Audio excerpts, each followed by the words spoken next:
This conference will now be recorded. Did you hear? Doing what? Sorry, I'm gonna stop. I don't have. This conference will now be recorded. Good afternoon, everybody. It's now 4:30, and I will call this regular meeting of council to order. I would like to respectfully acknowledge that we are meeting on Treaty 1 territory, the traditional lands of the Cree and the Anishinaabe, and the homeland of the Red River Métis people. Thank you, as always, to the social scene for setup and takedown and use of the space here. And thank you to those of you who are tuning in and who have joined us today. We have a crowd. How lovely. So introductions around the table. We'll start with Councillor Chadsey coming to you live. Ian Chadsey, hello. Hello, thank you. Steve? Steve Axley. Long Turner, CEO. Penny McMorris, Mayor. Erwin County Councilor. And I'm Councilor Graham Randall. Thank you, gentlemen. The agenda, adoption of the agenda. I have a motion here, be it resolved that the agenda be adopted as presented. May I have a motion? Mover? Erwin, thank you. Second. Any additions, gentlemen? Having trouble speaking. Any additions? Steve? I just wanted to have a quick conversation about the EV charging stations. EV charging stations. Can we put that under new business, Steve? Under new business, Steve? Sure. All right, anything else, gentlemen? Not seeing anything. All those in favor? Aye. Carried. Thank you. And we will move on to the minutes of the July 4th, 2023 regular meeting of council. Be it resolved that the minutes of the July 4th, 2023 regular council meeting be adopted as presented. May I have a mover? Steve, thanks. Second. Graham, thank you. Council received these minutes. Is there any comments, concerns? I've read through them, they appear to be accurate and in order. All right. All right, hearing none. All those in favor? Carried. Thank you. Moving on to delegations. Our first delegation, Mr. Hurdig, you are here? Sort of. Sort of. Take your time, but the floor You is. guys are always sponge for time, so. Fine. Over here. Yeah, that mic should work. You gotta turn it on and hold it close to your face. Hello? You'll have to hold it up close to you, though. We can't hear you. Not your ear, your mouth. Hey, thanks. I'm sorry I'm late for That's okay. just getting in here. We just had a meeting across the street for the paving of the rink. So I wanted to start by surprisingly telling council that I'm not here to ask for any more money. All right, you can sit down. On behalf of the community center, though, I really want to thank the council for having the vision and stepping up and supporting us, not only to support our projects across the street, but monetary donation or contribution that really helped out significantly. So thank you very much for that. So the Fit for the Future project involves two components, the paving of the hockey rink, which will enable creation of 6 pickleball courts for summertime use, along with a basketball facility. That project is in progress. We received a matching grant from the province, so they're funding half of the cost of that project, and I would extend thanks to them as well, significantly. So basically, paving will start. We don't have a schedule just yet, but paving will be starting shortly. Our expectation is that rink will be paved hopefully by the end of August. For possible use, there's an intended pickleball tournament later in September, and I'm hoping that it could be used for that. Plus, we've ordered the basketball nets, so they'll be arriving, and basketball will be played on that surface. So very pleased to be able to report on that. With respect to that project, we tend to be focused on the summertime use, but is a wintertime use where, of course, we're going to be able to play hockey. And that was the large part of what we're talking about. Hockey, skating, various things. And we are looking forward to working together with the Public Works as we have in the past, but even more strongly. We spent a lot of money investing in a better ice surface. So we want to work together with Public Works to have a pristine sheet of ice properly cleared all the time. There's a lot of volunteers that are really anxious to jump in on that. So we're looking forward to that. With respect to the fitness facility, we did also receive a matching grant from the province of up to $61,000 for equipment. We had the idea of having an interim fitness facility. We haven't totally abandoned that. We're still looking for locations for an interim facility. But in the meantime, we are going to embark on a project. We have a campaign to add on to the existing building, approximately 2,000 square feet. So a steering committee has been formed to manage that, develop a tender process, get prices, hopefully for that extension by the end of December, so we can include it in our grant application. And in the best case scenario, we are successful with our grant and fundraising and are able to consider construction as early as next summer. There's no guarantees that we're going to get the grant, but we feel quite confident that we can follow up the success we've already had with another successful campaign.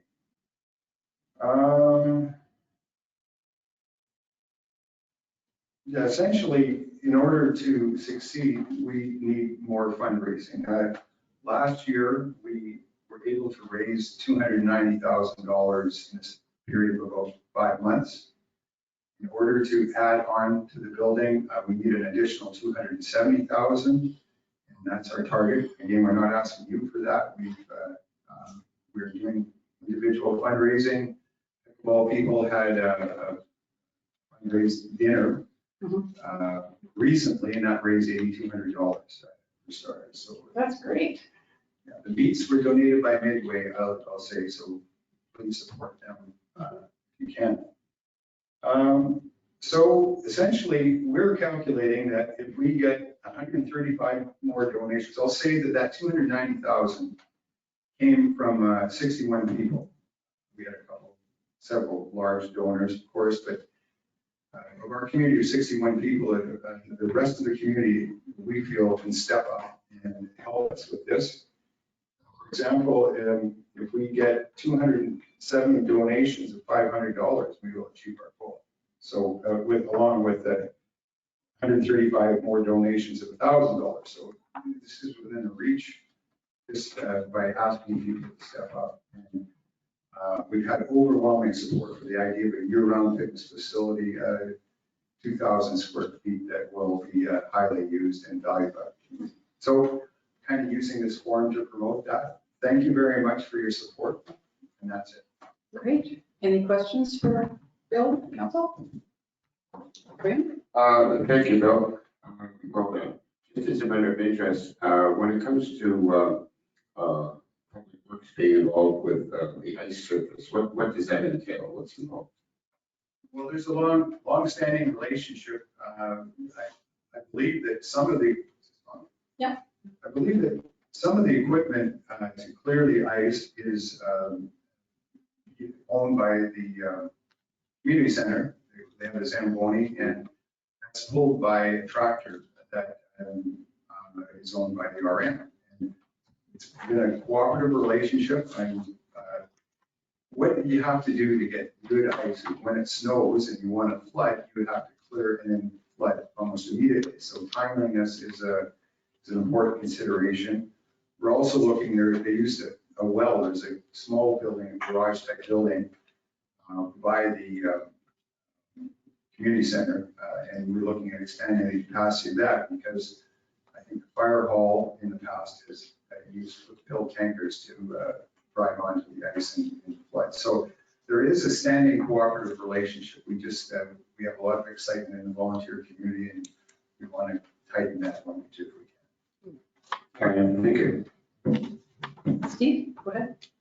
I'm just wondering for projects like this and different causes that we actively support, we should make a page on the website to help advertise and bring some more awareness to these causes.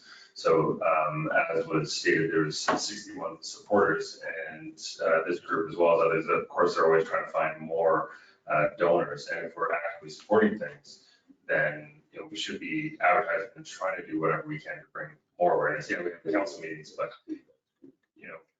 with respect, we certainly know that not everybody pays attention to the council meetings. So, Or the website.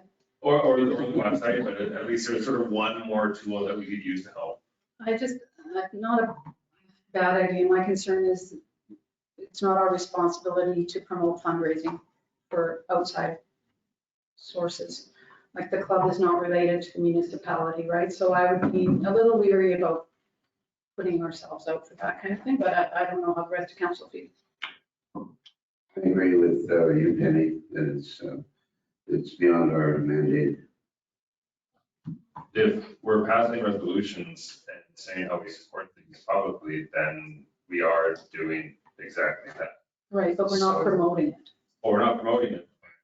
Just as the provincial government, federal government, other municipal governments do all the time, they say, we actively support X, Y, Z. It's Yeah. certainly not without precedent. It could be done in a way that would not reflect negatively on the municipality, and not, but at the same time, not be an endorsement on behalf. So it's more of an information piece. Sure. Hey, look what's happening. Okay, thank you. Anything else from you? No, thank you very much. Again, right at this point, we're trying to promote awareness, and I'm fully confident that as people realize what it can be and will be a first-class facility, that we're very optimistic. So thanks again for your support. Probably be back in the fall, updating rather than asking for money. Thank you. Okay, thanks very much, Bill. All right, moving on. A petition against the proposed new road in the South Tia Road subdivision. I would like to acknowledge that a petition was provided to council at our previous council meeting on July 4th. This petition was sufficient to meet the needs as required in the Municipal Act, so we do accept the petition. There were no minimum number of signatures required. However, council also needs to be aware that the petition does not force council to do what is requested in the petition. Further down in our agenda, we have an item under new business subdivision reaffirmation, and we can have a discussion then, if you like, about this subdivision and some of the comments in opposition. All right. All right, so moving on to committee reports. Public Works. Thank you to Elaine and Dane and Trevor for passing this along. Door-to-door garbage pickup is 3 days a week until September 7th. Please do not leave garbage bags out for days, as it will attract bears and other wildlife. The landscaping project in Ed Randall Park in Wanising is being completed. Soil and grass seed will be completed in the future. And leaves of brush pickup has been 99% complete. Public Works continues to pick up random late brush piles and bagged leaves, which leads me to the next point in capital letters and bold print. Please do not add more brush to any brushed pile. Remember, the deadline for putting out brush has now long passed. The next date for fall pickup is October 17th to 31st. It is your responsibility to have brush removed at all other times. The grass and the flower beds are attended to on an ongoing basis. Dead and dangerous trees are looked at and removed when possible. Public Works does have a very long list of dead, diseased, and dangerous trees, and they were out today marking about 100 more.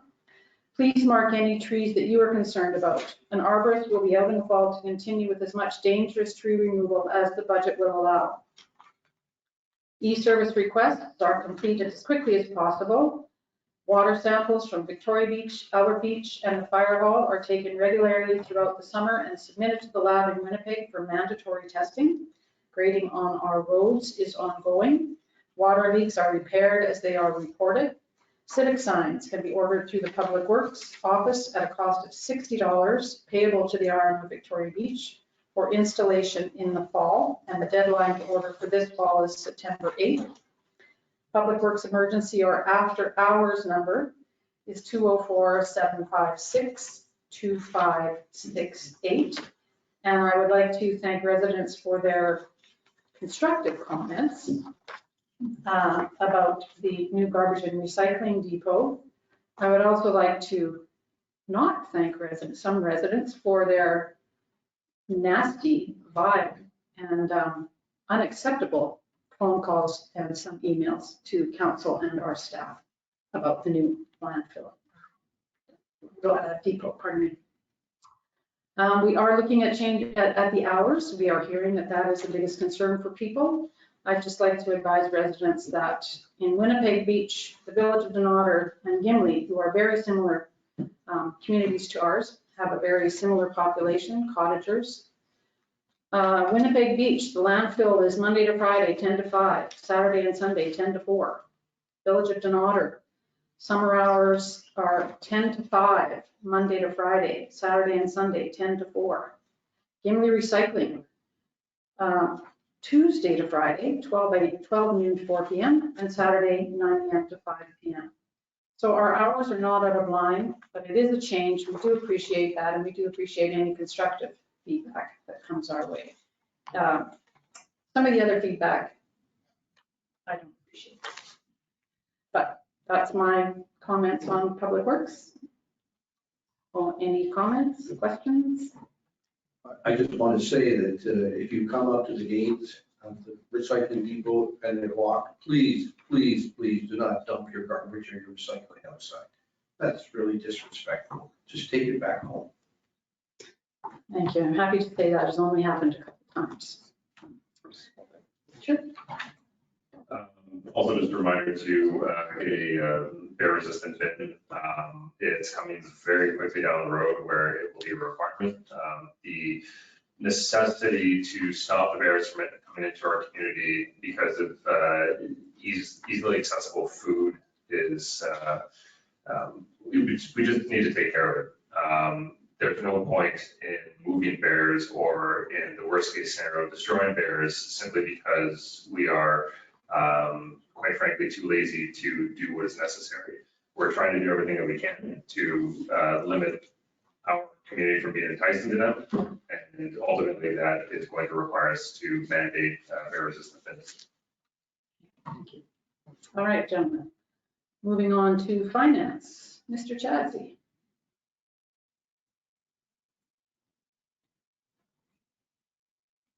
Yeah, the balance sheet is showing about 10.6 million for 2023. That compares to like 9.65 for 2022, showing a surplus of 10 million for this year, 2023, compared to 7.5 for last year. Liabilities on the balance sheet are they're showing $500,000, and I didn't quite understand the deferred revenue for the Moonlight Inn. I don't, Priya, maybe you can tell me what that is on the balance sheet. No, I don't have any explanation for that one. Yeah, it's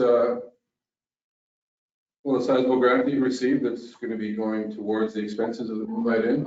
This is how you handle it from a accounting perspective. You haven't incurred any expenses yet. All right, okay, I got you. It's also on you'll see the GIC that we put into high interest earning. Yeah. Thing. So as we incur expenses once or twice a year, we'll drop And it. rather than a grant, it was in fact a donation. But it gets treated the same. Yeah. Yeah, okay, I hope that answers you, Ian. Well, sorry, it was breaking up a little bit. I just want to make sure I heard. Did you say, Lon, that it's a grant that's been confirmed, or is this just money that someone's suggesting that we might get? No, it's money that we have received. And then as we have expenses throughout the year, we'll recognize the revenue to match the expenses of each year. So it might take 3 or 4 years. If we spend $50,000 this year, we'll recognize $50,000 in revenue to take it. Sounds good, thanks. So moving on to the operating budget, year-to-date revenue is about 5 million as compared to expenses of 1.4 million, showing a surplus of 3.6. So all in all, I think finances are in pretty good shape.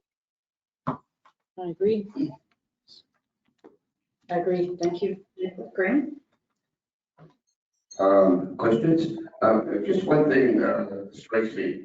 There's 8 or 10 invoices from Hillside Building Supply that pertain to recycling waste. What's that all about? That's the depot. Oh, it is? Yeah. Okay, Yeah. good, thank you. Oh, I was going to cover that in the accounts payable section there, Graham. oh, We're not there yet. thank you. Yeah. Getting ahead of ourselves. All right. All right, any other comments on Nope. finance? Okay, thanks, Ian. Fire. Fire protection, Steve? Oh, boy. Okay. For June, there's a total of 8 emergency calls in the month of June. 3 of the calls were in the RM of Victoria Beach. 2 of the emergency calls ended up being a false alarm. The other call came from the Victoria Beach Police to assist them with one of their calls. This call was for a boater in distress, and the fire department was able to dispatch members in a boat to help and bring the boaters to shore. The remaining emergency calls came in from the RM of Alexander. The first call was for a structure fire that was totally engulfed on our arrival. The fire department set out to stop any spread of the fire and continue to put the structure out. The structure was a total loss, but no one was hurt and no other property burnt. There were 3 calls back to this fire as it was hot and dry out.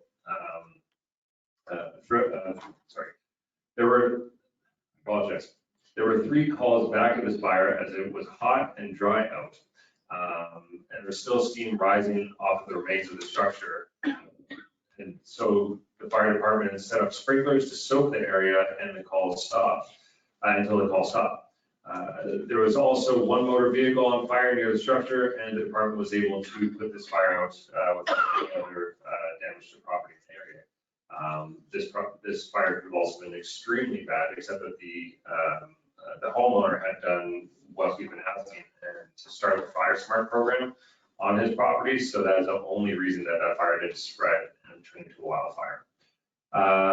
The third fire call was in a firewood cutting area.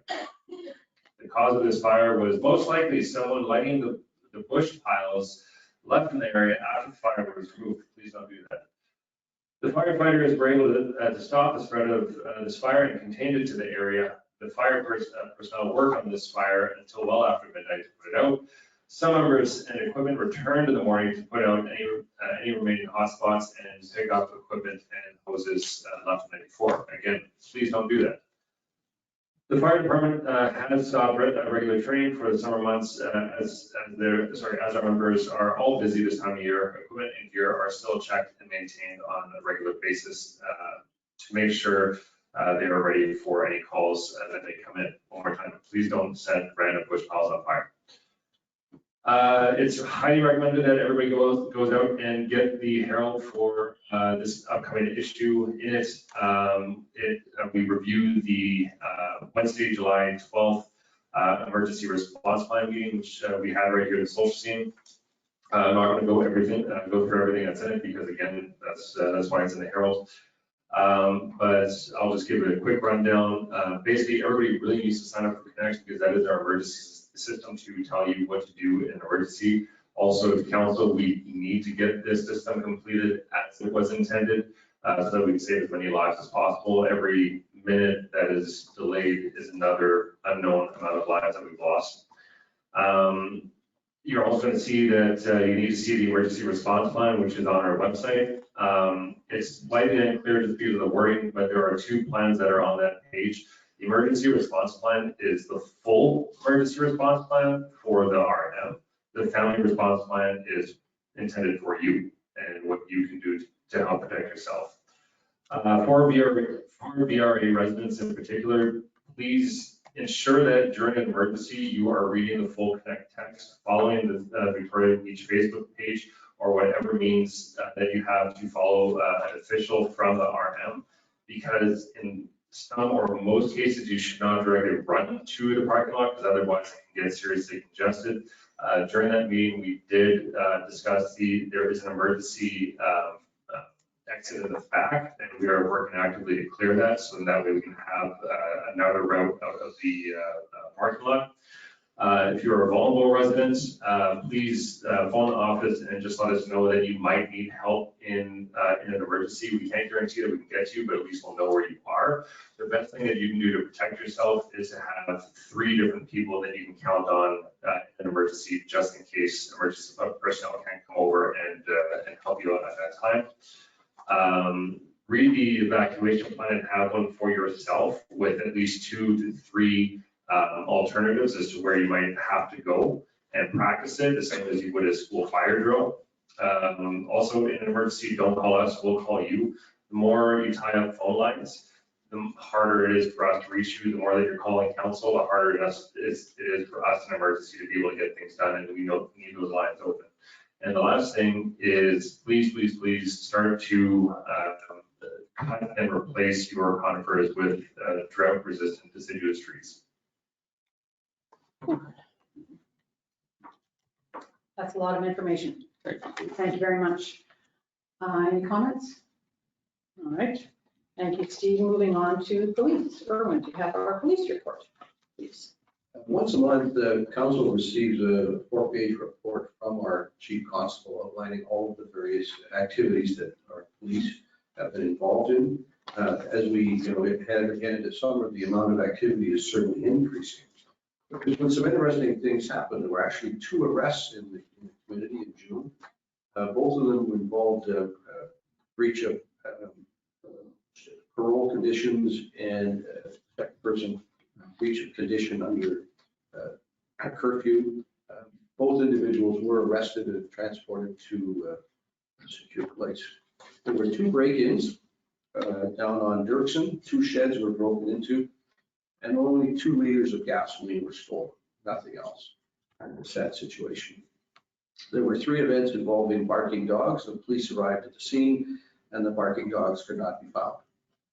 So no tickets were issued. There was an unfortunate ORV incident in Albert Beach. Many of you perhaps have heard about it. 3 Saturdays ago, 2 machines came roaring down onto the beach. The police were called. The 2 machines attempted to get past the police. Actually, one of them slammed into the police car, but they were able to avoid police and have not been arrested to date. They are still looking for them, and if those 2 kids ever get found, they're going to face some pretty serious consequences. Now, with respect to, if you see any activity involving off-road vehicles on the beach, please immediately call the police. We will not tolerate ATVs on the beach, just plain unsafe.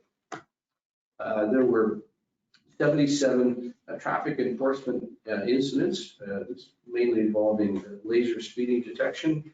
There were 25 tickets issued and 18 parking tickets issued. So our police are out there.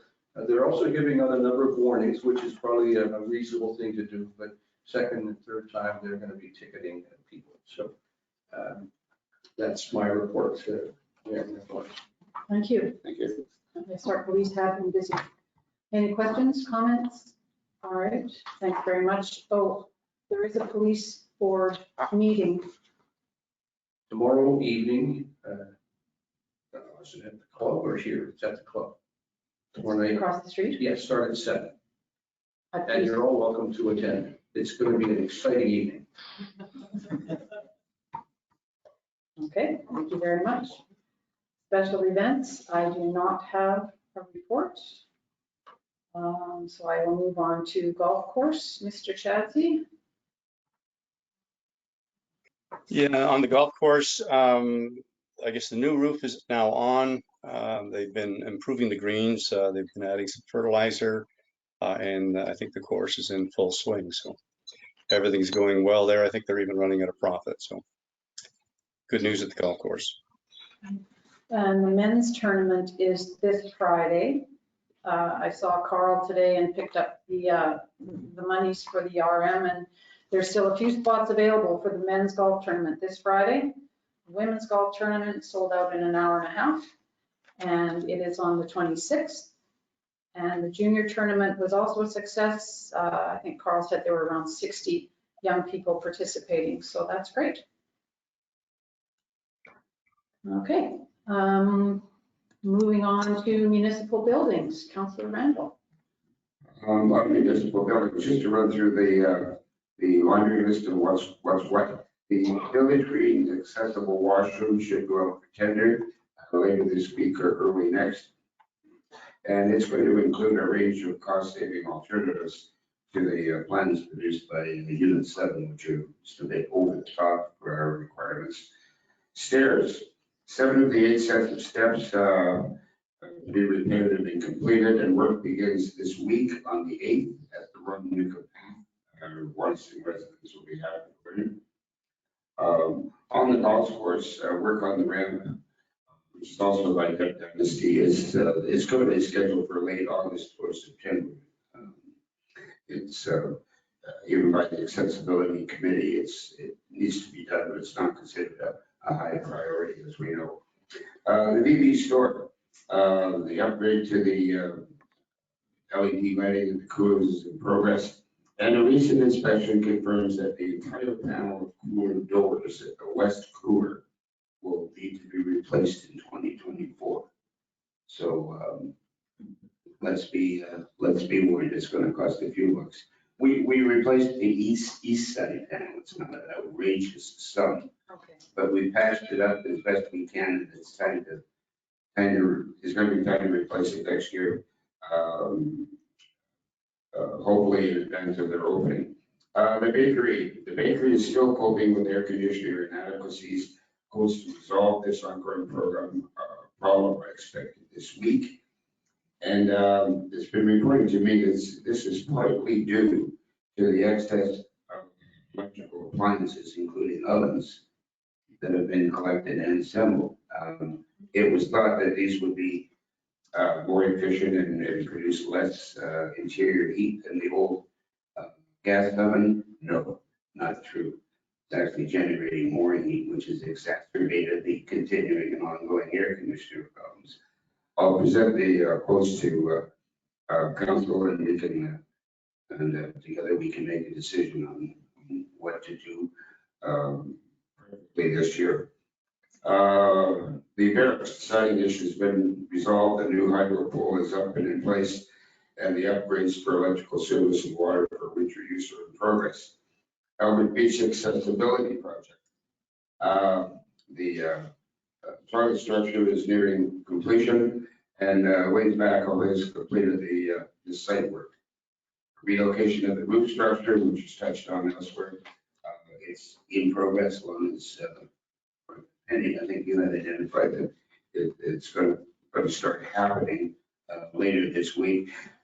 You know that we're very anxious to bring in that container, and the outfit that we bought it from has been bugging us regularly. Please let us deliver this damn thing. It's in our way. So hopefully that'll be coming out soon. And Penny has touched on the excellent work that Public Works has done at Ed Rattle Park, and we thank them for that. That's municipal buildings. And thank you. Thanks very much. Any comments? It would be nice to get that air conditioning issue with the bakery sorted out, you know, like. Yeah. It's, Just an observation, I walk by there Monday through Friday, and on several days, the air conditioners are running and the windows are open. Yeah, I've noticed that as well. And that's just not consistent with HVAC. and it's been reported to me as well. So there's lots of issues. But instead of pointing fingers, we have to decide what's the best long-term solution, hopefully once and for all. Yeah. I know I've said it last year and the year before. Hey, this should be all we have to do. And Mother Nature's conspired to make a liar out of me, but we're going to stick with it till we get it done. Okay, thanks very much. I know you put a lot of work into all of this. I appreciate it. Doctor's Cottage, Steve. I can't find my report anywhere. I had one, and so, Maybe it went where mine went. yes, but anyway, I was able to come up with just most of the points, some of the points that I wanted to bring up. First is that there is a general meeting that we're going to be having that's coming up in the next couple of weeks.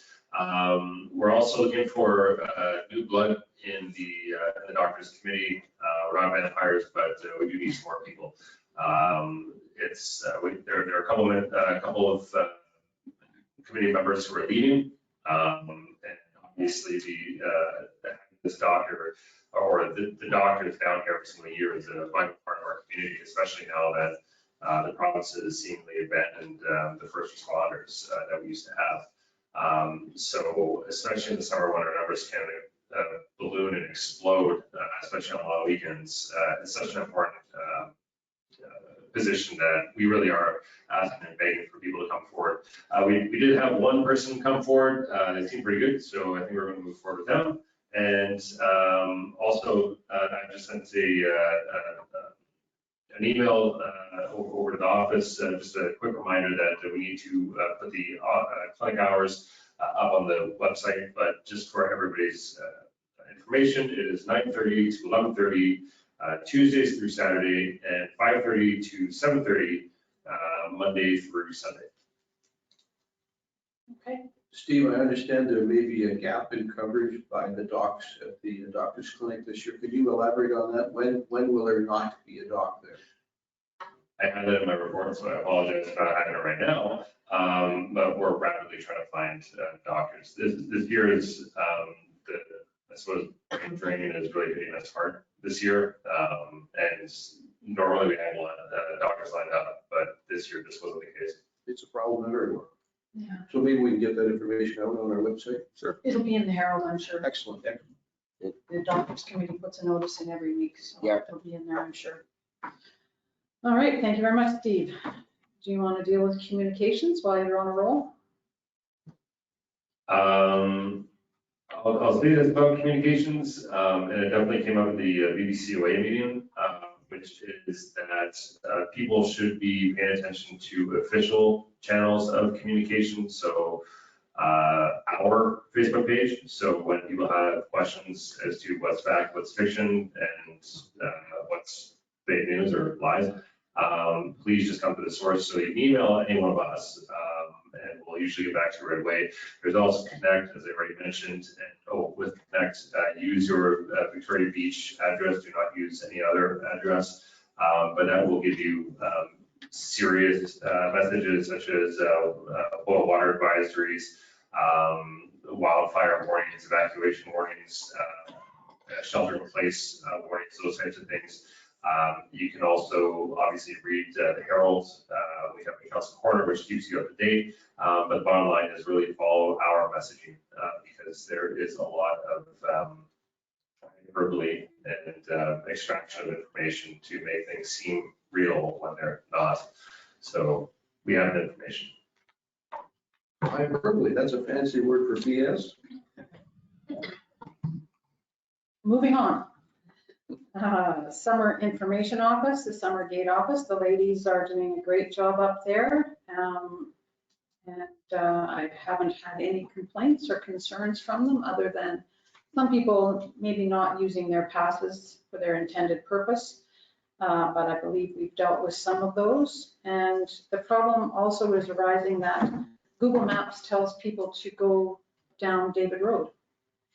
And so people come down David Road and then they wander down 8th and they kind of go, what's going on here? I don't know how to deal with Google. Somebody told me that I could just contact them and they'd change it. I'm not so sure it's quite that simple. That sounds like an administrative test to me. Sounds like an administrative nightmare. But I spent the last 2 months trying to get a hold of people over at Google to explain to them what the BRE is, and it's been really difficult. There's also multiple POIs in the area that are either wrong or the system is not accepting. And so I've been trying to contact them nonstop, and it's not quite as easy as you would hope. Well, for many years, they showed the location of ROE2CO resident postal code smack in the middle of Alcon. Close. It came back and then it's gone again. Okay. Thank you very much. Building inspector, Graham. All right, thank you to Curtis Baudouin, our building inspector, for his timely report. For permits this time around, and we're dealing with the month of June, 2 main dwellings, 2 decks, 3 development plans. It's good to see those people are observing the regulations. 1 picnic shelter, that's interesting. 2 garages, 3 bunkhouses, 2 fences, 1 repair, 1 ramp, and 1 pickleball court. They actually got a, they're legal, it's good for them. Total value of permits is $1,400,000. The permit fees collected are $9,500. That brings us a year to date of value $2.83 million, and fees collected year to date $28,000. Once again, thank you to Curtis for his timely report. Thank you. Any comments, concerns? All right, thank you very much, Graham. Accessibility, Graham spoke about the Albert Beach Accessibility Project that is coming together. There is some illegal parking happening there right now. So once we get the signage up, hopefully that will change.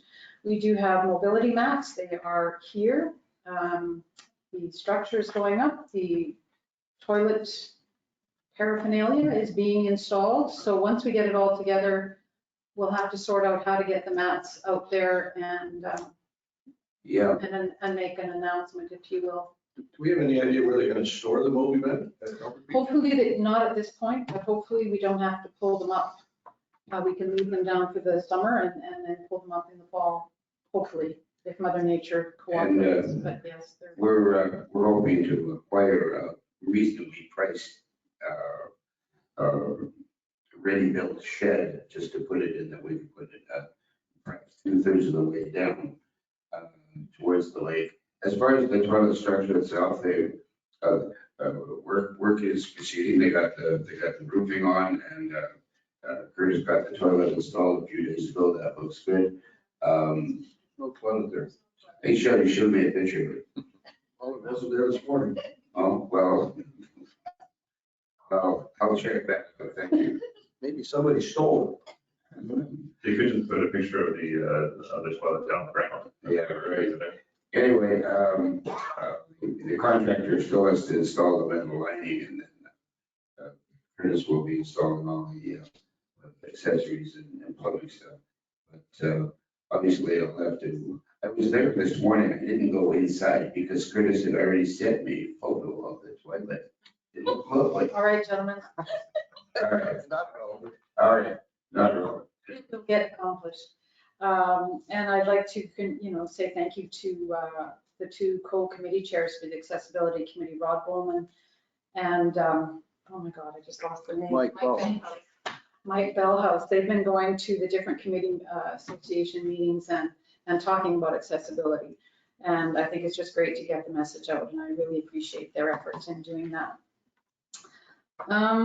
Moving on to Heritage Trails. Don't plan too much for Heritage. Again, it's probably not going to happen until the winter time, but we do just need to update the system. I know that the office is already familiar as to what needs to be done there. For trails, we already have something on the agenda a little bit later for letter of support. And then the Victoria Beach Trails Association is also looking to try to get to trail status to help with some of the work in the community. And those are really the 2 things that I have to report there, aside from the fact that we do need to finish the A to BB trail and just get one final layer of A-base just to get some of those bigger chunks of gravel sort of moved aside. It's decent if you have a mountain bike, but if you're somebody who has any mobility issues, the ABB trail can be a little bit precarious. Yeah, that's something that we need to either address this year. I don't think we would be able to address it this year, but we need to get it done by next year for sure. Thank you. Friends of the Inn Committee, Graham Randall. I don't have a report on the Friends of the Inn Committee. We'll be having another meeting coming up in the next couple of weeks.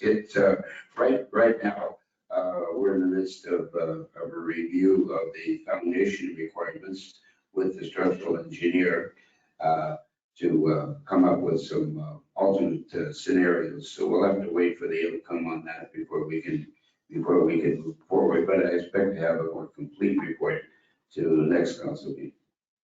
All right. Well, just to be clear, no activity will occur during this season, so the money will continue to be open through till fall. Correct.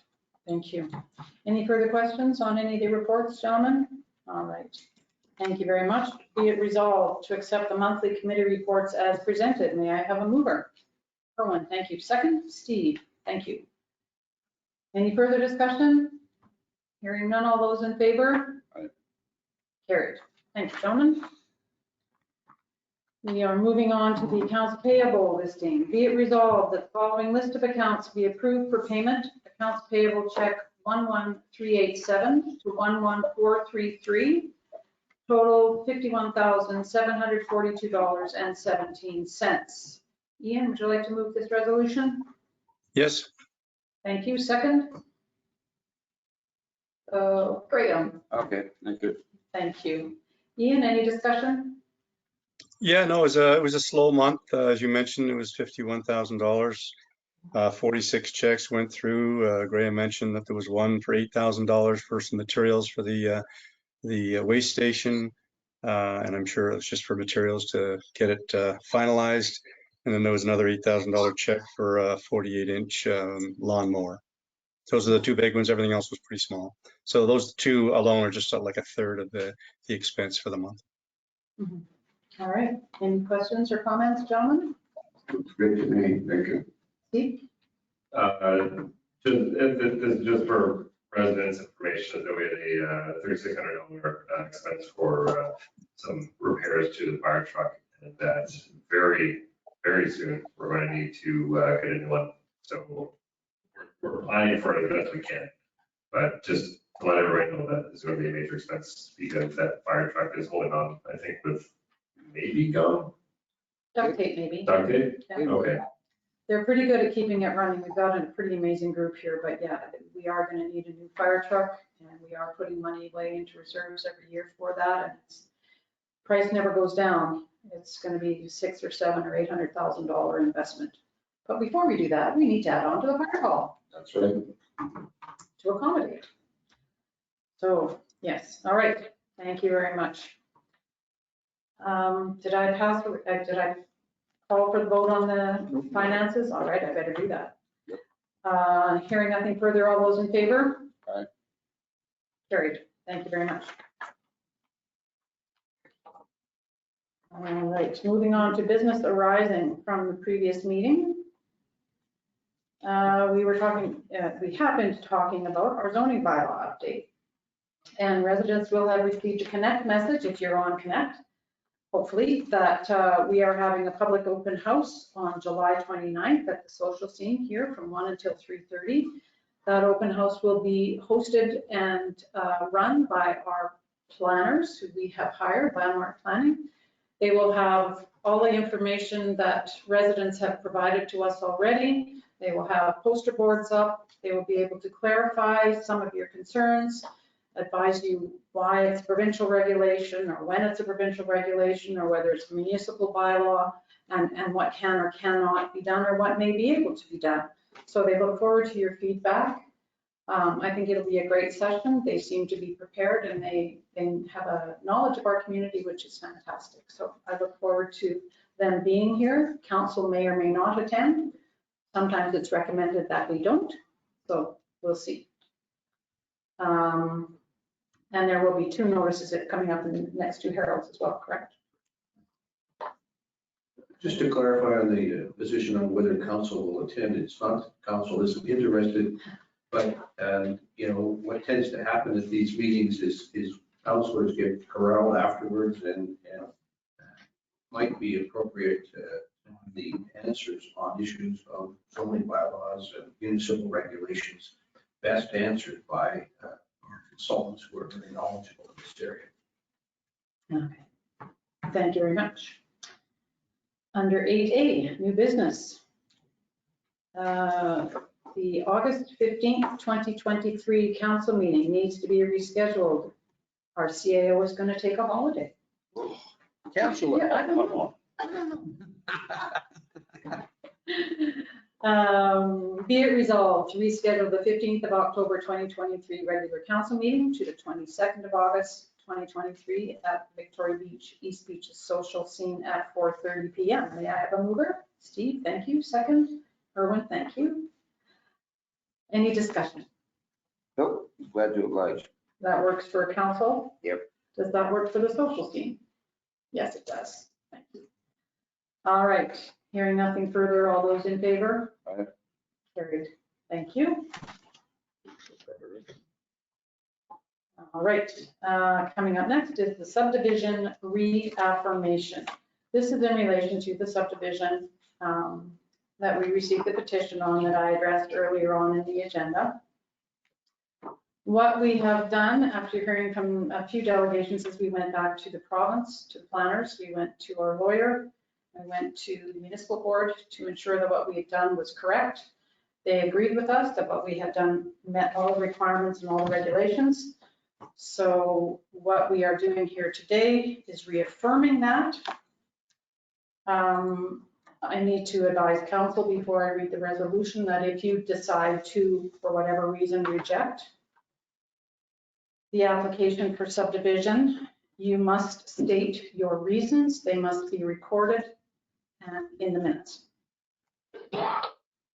So I don't know if that applies, if it's does it apply to individual council members, or does it apply if 3 members of council vote to reject? If council passes a resolution, we don't need it. Okay. If they deny it, then they give it to the applicant, who will take that to the municipal board, and he'll have a good reason, a written reason from council that he can present to the municipal board. Right. Okay. All right, I will read the resolution. Gentlemen, it's long. Whereas council received an application for subdivision of property at 45 Atia Road, creating 5 new lots and requiring a public road. Whereas conditional approval was granted by council on recommendation of the regional planning office. Whereas the Planning Act states, as per section 125(2), if the proposed subdivision will result in the creation of a new public road, the council must A, hold a public hearing to receive representations on the proposed subdivision. Whereas council scheduled and heard a public hearing for the new public road and heard delegations on subsequent regular council meeting dates. Whereas council received a petition from said delegates stating their position against the public road, citing negative impacts of tree removal and challenges managing the activity on this road during the vehicle restricted period.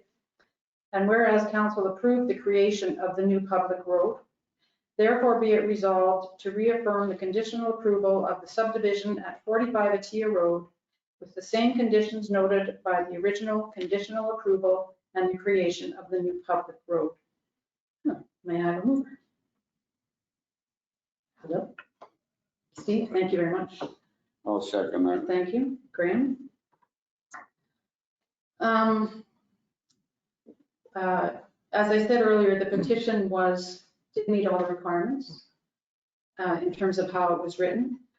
What it did not meet, in my view, is a viable reason to deny this subdivision or revoke this subdivision. Not wanting trees removed, or being concerned about the use of the road, and there was another negative impact that they didn't, lack of privacy. Drainage. And well, drainage is addressed Yep. by the province, that has to be addressed. None of the, aside from what they have to do for the province and for our many rules and regulations on subdivision, the reasons provided in the petition, unfortunately, or do not mean or do not provide enough reason to cancel or renege or revoke this subdivision. Can I ask a question of Lon? We reaffirmed this subdivision. What can the disgruntled residents do? Can they go to the municipal court on this? No, they cannot. Or they have no appeal? Council has final authority. Wanted clarity on that. And there was a question, I'm glad you raised that. There was a question from one of the delegates that could they add names to the petition? According to the Municipal Act or the Planning Act, no, they cannot once it has been submitted. Steve, go ahead. Is there a requirement to reaffirm? Like, do we have to reaffirm this right now? Because I'm wondering why we're doing this. Other than to say that we received a petition and we're just going to throw it right back in their faces, rather than, I think what we've done with other petitions, which is to take it under advisement, and then we proceed as the government of the day. But I see no reason to reaffirm. So you're saying the existing motion would stand? Certainly. So go ahead. And Ian has his hand up. Go ahead, Ian.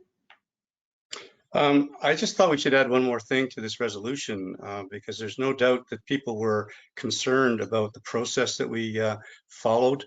Even though you mentioned that you think we followed all the right steps, we didn't follow them in the right order. And I think Lon sent out a sort of an explanation as to what the process was. And he mentioned that the province prefers that you do a public hearing first before you make a decision.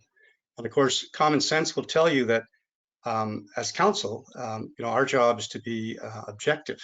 So you want to hear from the pros and you want to hear from the cons before you then sit down as council to make a decision on whatever it is. It doesn't even have to be this. It could be the zoning bylaw. It could be the OR bylaw. I mean, the idea is that council should be hearing what everybody has to say first and then make a decision.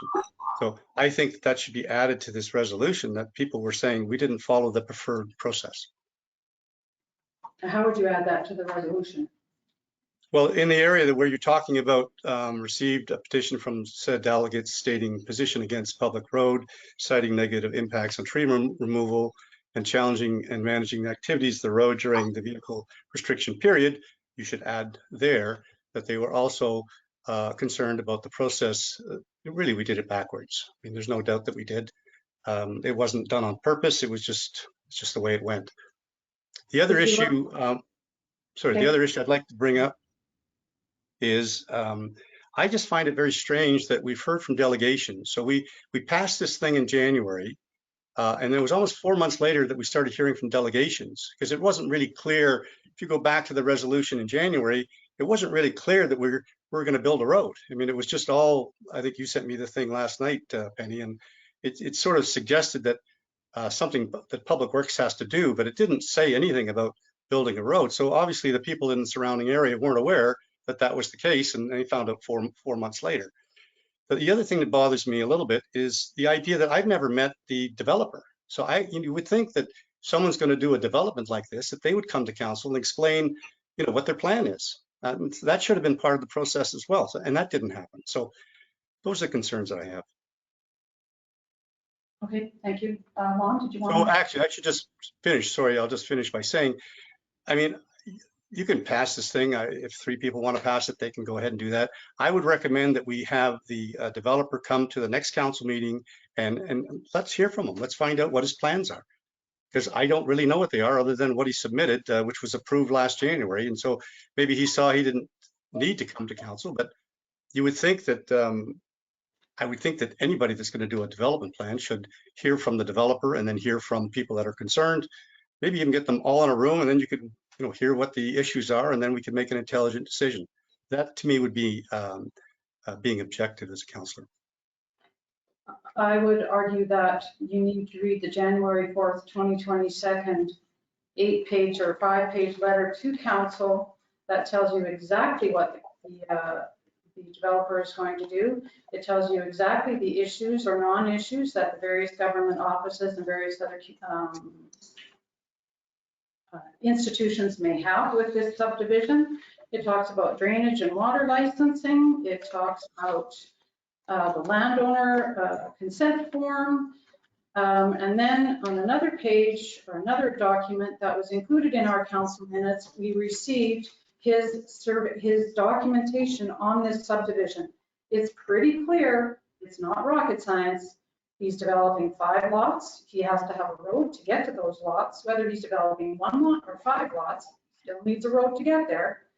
We may not have followed the order properly, but municipal affairs, municipal board, our lawyer, planning, all agree that we followed the steps. We got accomplished what we needed to accomplish. Unfortunately, what we're hearing from residents is, don't take down the trees that I've enjoyed in my backyard for decades, even though the trees on my property had to be taken down to build my cottage. I don't want to lose my privacy because those trees have always been there. I don't want people using that road because it's going to create more dust, and it will, but we can probably put dust off down.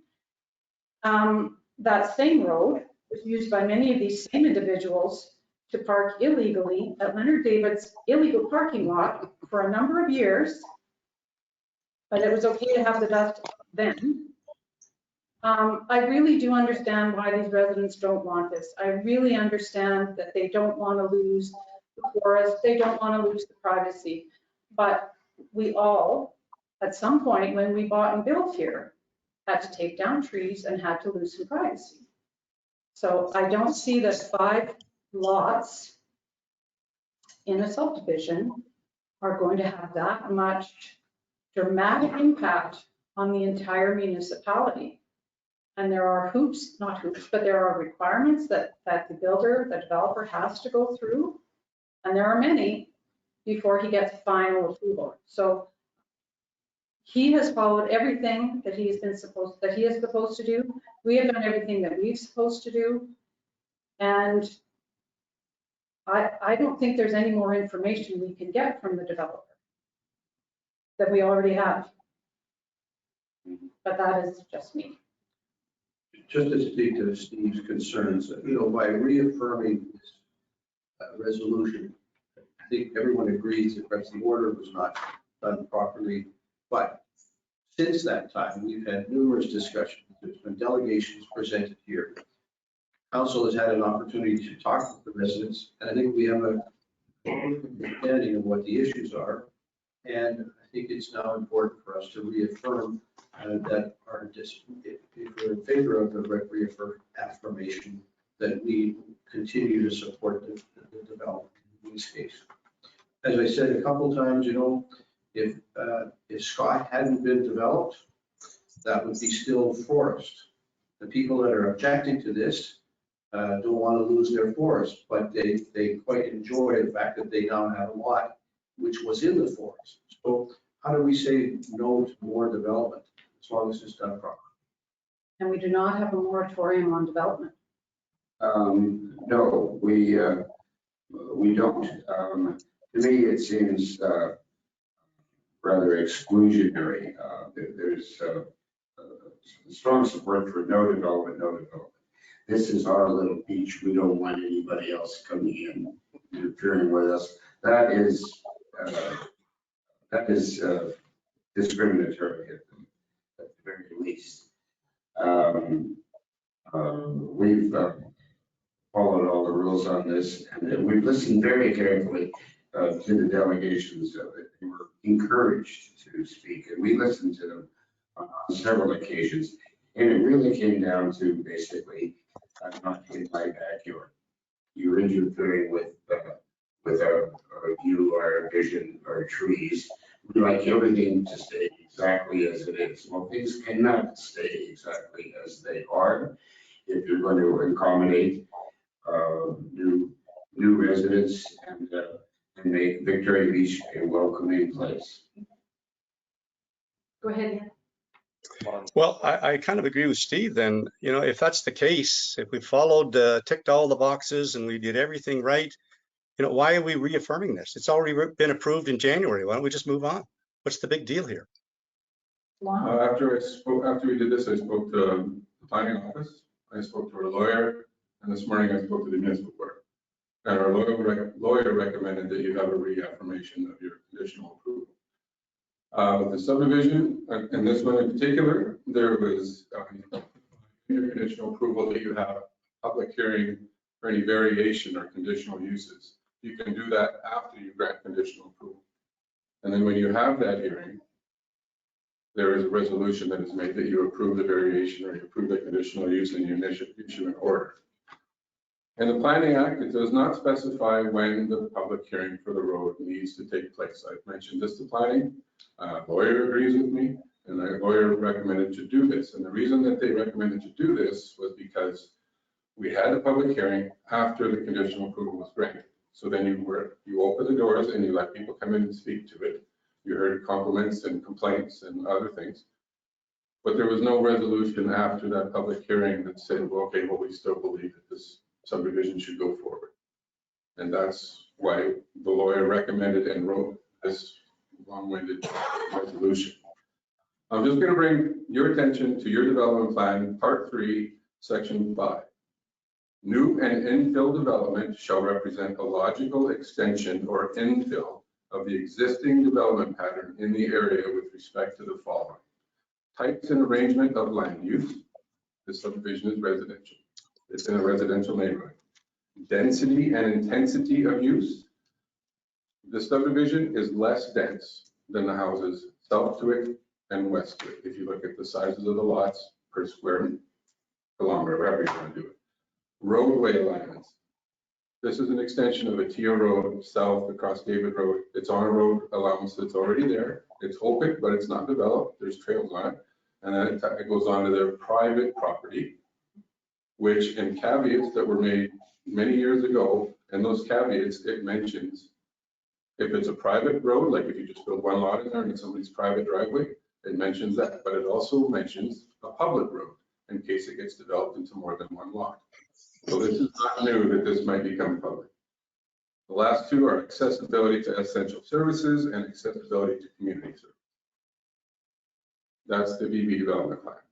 And that's why the planning board recommended that this subdivision be approved by council, because it fits the development plan and it fits the zoning requirements. Correct. Go ahead, Steve.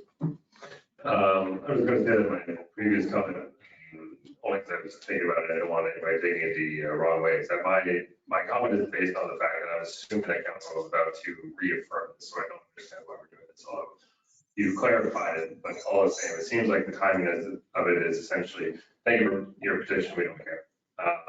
Rather than giving this time, it seems that we're thinking about it. Discuss it now. Discuss it now, then, Steve. Well, I was about to. Okay. So I don't understand how we're in a democracy and yet when more than 50% of residents say that they don't want something in an area, we ignore them and tell them that we're going for it anyway. So that's what's happening with this petition, is that 50% of people in that area, in the 100-meter area that's required for us to get back from, have said that they don't want it, but we're still going to go ahead with it. Yes, I'm against this because of the destruction of the forest. And again, that's for me for pretty much all of development, which is the only reason why I had previously said I was okay with how it was up. There is no forest to destroy it.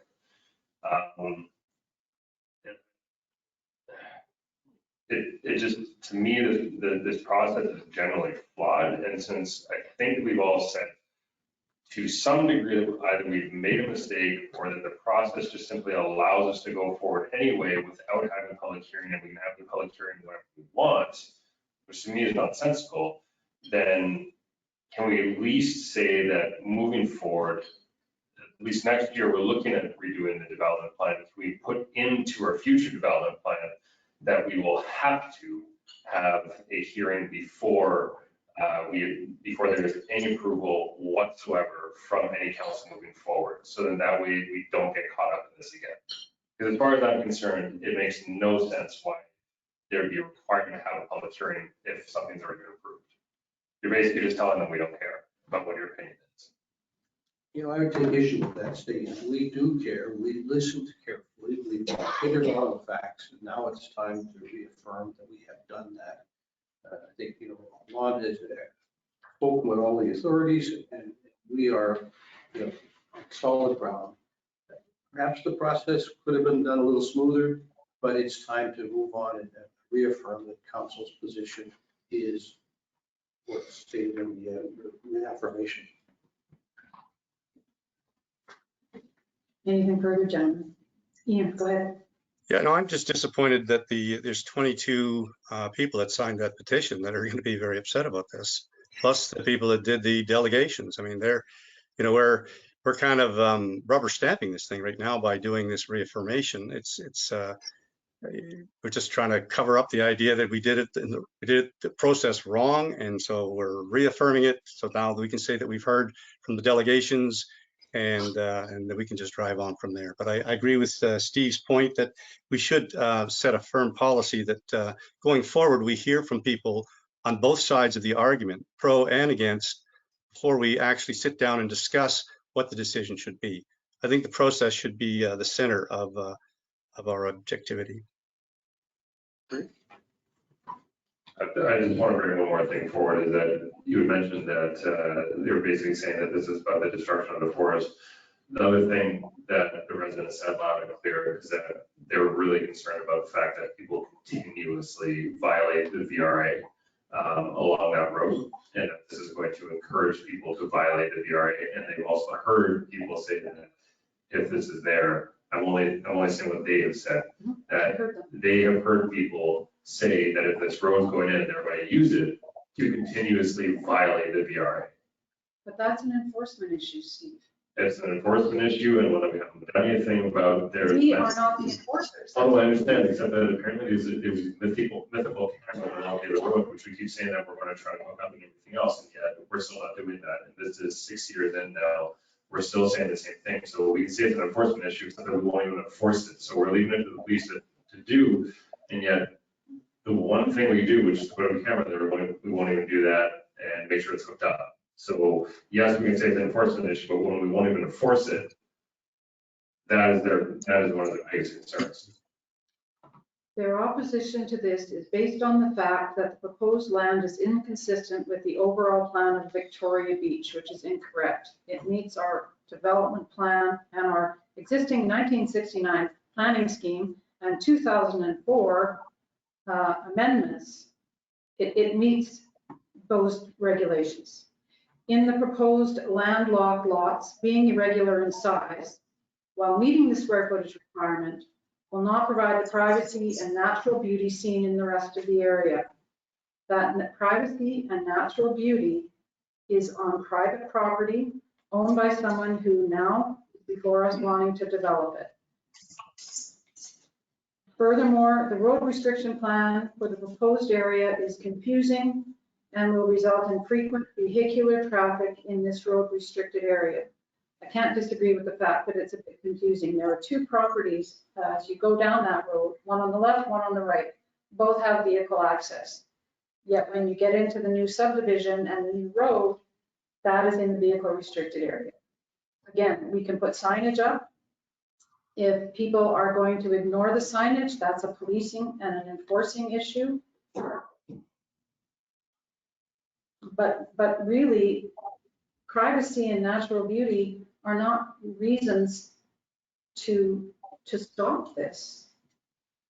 If it's your private property and you want to develop it and you followed all the rules and you meet all the criteria, you can't say, well, if somebody doesn't want their privacy impacted.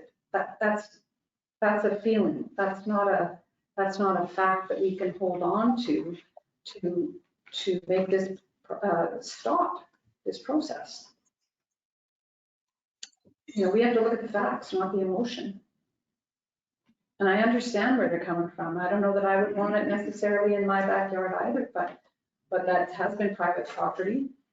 It was recently sold to this person to develop. No one else offered to buy it. You know, if you were sitting on a piece of land like that, in order to make it viable, would you want to develop it, or would you just leave it as is? I mean, it's been for decades, a few decades. So now someone wants to develop it, and understandably, the neighbors around it are going, kind of like the way it's been. I do feel for them. I have listened, but I think we we've made a commitment. We did pass this resolution in January, and I think we need to keep moving forward. Just one more comment. If we don't reaffirm, and if a decision was to be made to restart the whole process, my question to my colleagues is, is anything going to change between now and going through the process again? And I'm not sure it's going to. You know, all of the evidence, all of the hearings, all the information that I've heard doesn't, I totally agree with what Mayor McMorris is saying. We don't have a good reason other than NIMBY on my backyard to say no. Go ahead, Ian. Yeah, no, I don't think we need to do that, Erwin. I'm suggesting that we just don't pass this resolution tonight, that we ask the delegations to come back next meeting, have the developer come back at the next meeting and make presentations to council so we get everything out on the floor. We get all the issues out on the floor, and then we can vote on whether the resolution should go forward. But I don't, to me, we're just rubber stamping something that, we have a flawed process here, as you admitted to, Erwin, and agreed with. We did this thing backwards. So rather than just try to cover it up and push through, I think we should just get everything back on track and just push this resolution out to the next meeting and have the delegations and have the developer in and have them both present so we can hear all of the facts and they can talk back and forth and find out, where if there is any common ground. Well, maybe that's something that the developer can do with the residents who are unhappy. But we have heard, that's what the report to council is from planning. If you've read it, and if you've read his subdivision application, you know exactly what his plans are. If you've been listening to the residents who have come and provided us with plenty of feedback, and I certainly appreciate that they've done it, you're not going to hear anything new. I haven't met with the developer, so I don't know. I don't know what he's going to say. You've got a written document. That's about all that's happened so far. But I would imagine in any community, if a developer wants to develop some land, he's got to present to council. I would think that's pretty much a standard process. But I could be wrong. Well, you might want to check the Planning Act. I'm not sure that it's in the Planning Act. But, we have had other subdivisions. They've been a while ago, so I don't recall, to be honest, if the developer presented to council or not. But I also know that one developer did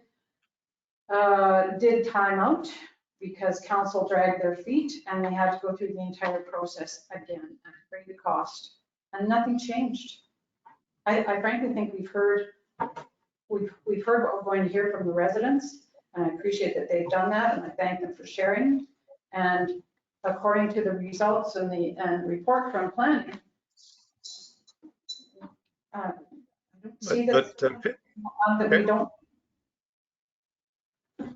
Sorry, go ahead. I don't think there's anything new that's going to come up, anything that we haven't heard already. No, I know, but I'm just thinking of the 22 people that signed the petition and the people from the delegation. As Steve was saying, they're just going to feel like we're just throwing this in their face. I mean, the credibility and let me finish. The credibility and the integrity of this council, I think, is at stake a little bit here because we didn't do this process properly. And I think that to do it properly is to get those people in a room so that they can all have their say, and then we can make a decision. Yeah, I take issue with the statement that we did not do it properly. We fulfilled all of our obligations as a council. Perhaps the order was not as good as it could have been, but as was confirmed with Lon, with our legal people, with the municipal board, there's nothing that has been done incorrect. So we're going around circles, Yes, gentlemen. just one last Steve, go ahead.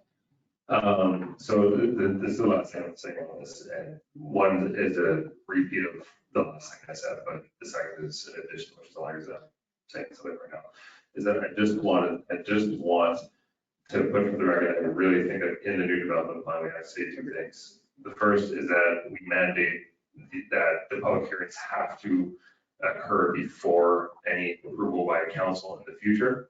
And the second is that we need to have a condition in the development plan that if more than 50% of people in 100 meter radius around a development oppose said development, that council can reserve the right to deny that development.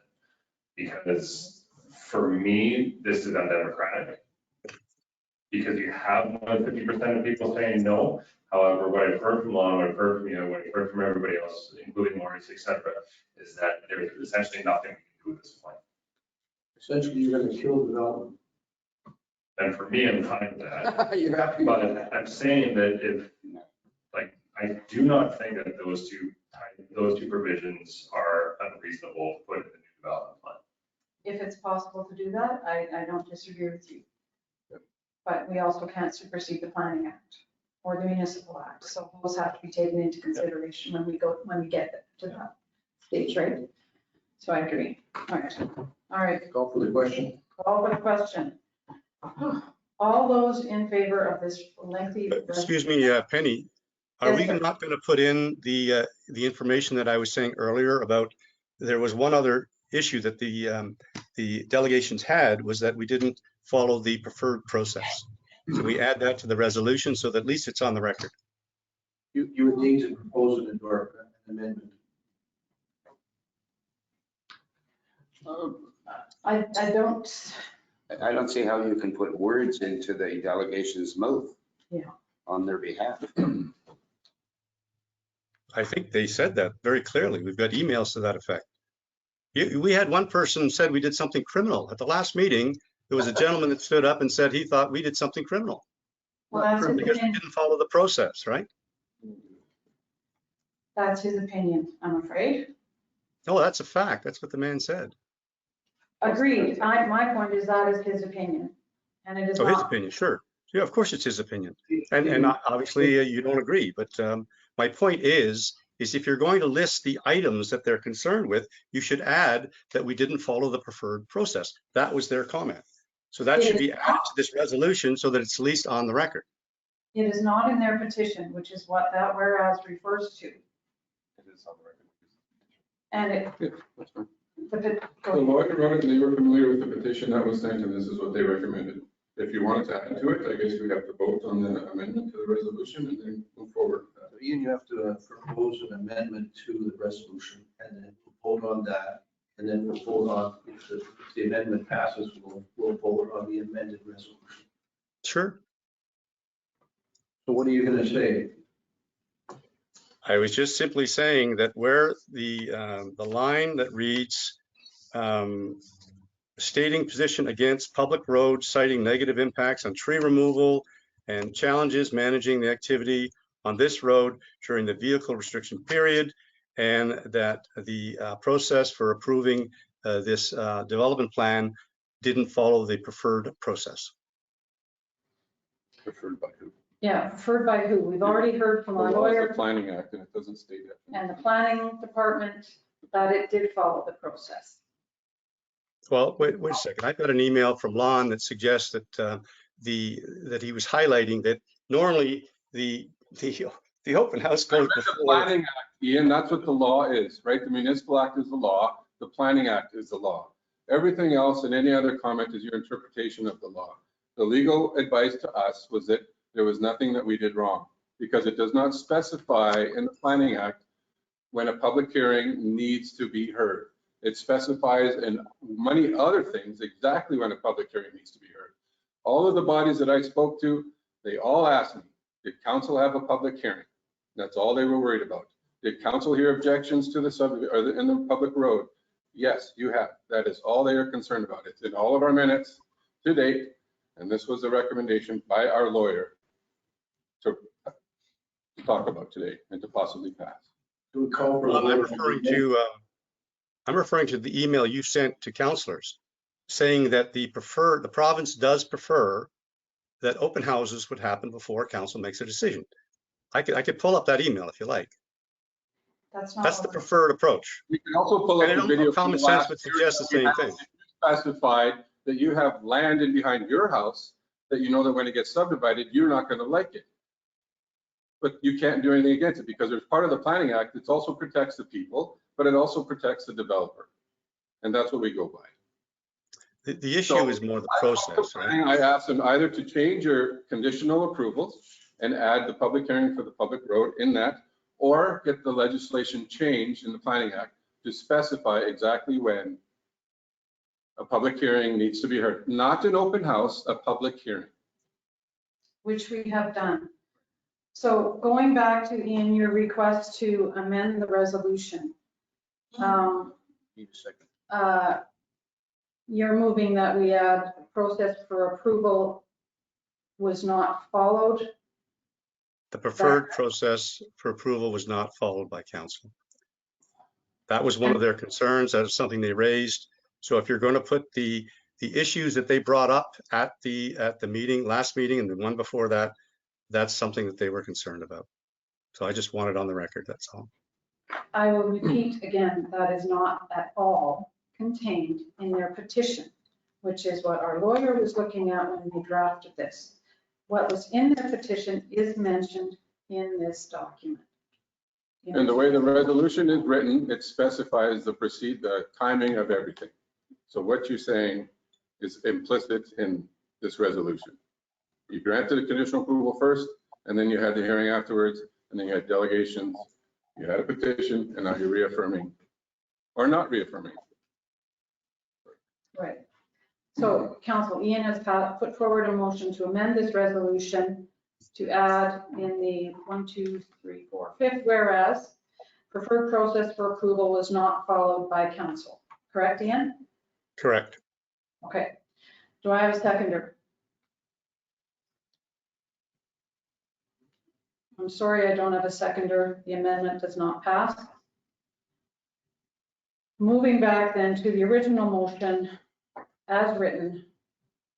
All those in favor? Opposed? Motion is carried. Thank you, gentlemen. Very robust discussion.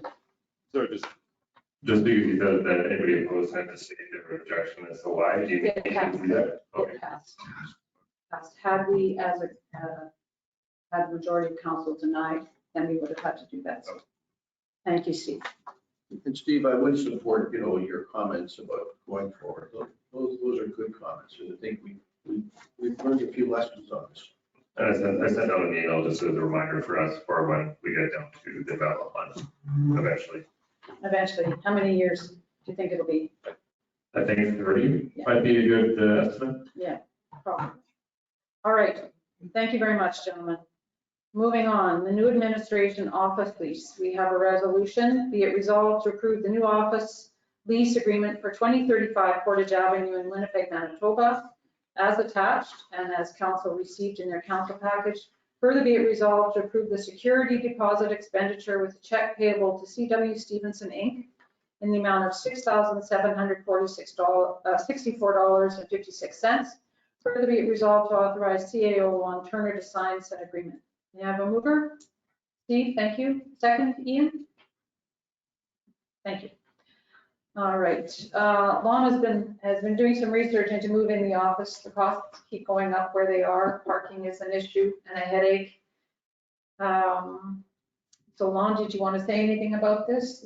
You're happy with the agreement? You met with the realtor. They're making some improvements. Yeah. Yeah. I don't know. See. For the record, will there be some cost savings going forward? There was at the beginning, but then as the leasehold improvements got built in and advertised over the rent, taking into account hydro and some other expenses, it's going to be give or take about the same. So But the tower lease wanted 7 years. This one is for 5. And then once the leasehold amortizes over this first rental period, I'm hoping that in the future it might come down. The community area maintenance costs on the current place that we're in is very expensive and fluctuates a lot. Like it's unbelievable how much it goes. So this one there's a lot less. So Yeah, there's no telling how much our existing space could go up in future. One reason why I'm prepared to support this resolution is it's more modest accommodation, and it removes the ridiculous barriers that our present landlord has that prevents the public from getting in. They shut down the elevator at 6 o'clock and we had to juggle our meetings. There's just no arguing with them. And they've introduced a new parking ritual, which takes half an hour of fooling around. It's just that our present location is no longer conducive to our taxpayers or anybody who wants to attend a meeting or speak to us. So the hell with them. It is a more modest office. But it's bigger, isn't it? I think access is going to be much easier. Isn't it a larger space though than what we? Slightly, but it's all on one floor. The parking's right next to the thing. And Is there parking at the back? yeah. Yep. Yeah, there's staff, but then there's parking on Portage and then down the road. On the side, yeah. So, yeah. Overdale. Yep. Linwood. I grew up on the next street. All right. Any further questions about this lease agreement, gentlemen? The move would be October 1st, is that correct? Yes. Okay. All right. Any further discussion? All those in favor? Aye. Carried. Thank you for doing all that running around and wheeling and dealing with the realtor. I know it could take some time. All right, Steve, you wanted to have a discussion on EV charging stations, sir. Yeah, so just the first thing I'll say is that I sent to council a plan moving forward for EV requirements. I've been trying to get us to start thinking more progressively about EVs for a while, but it's really coming to a head now that some major auto makers are saying that their entire next generation lineups are going to be 100% EV. So gasoline is going the way of the dodo. Not fast enough, but it is. And the reality is that the reason that we have the parking lot and the taxi service is because we remove the ability for people to access their properties by vehicle. And the government, the municipality does that. So that's the reason why we have the taxi services, because if we're forcibly taking something away, then we have to ensure that they still have whatever it is as an option. So for us, it was the compromise of the taxis, so then that way the VRA can still be accessible to everybody.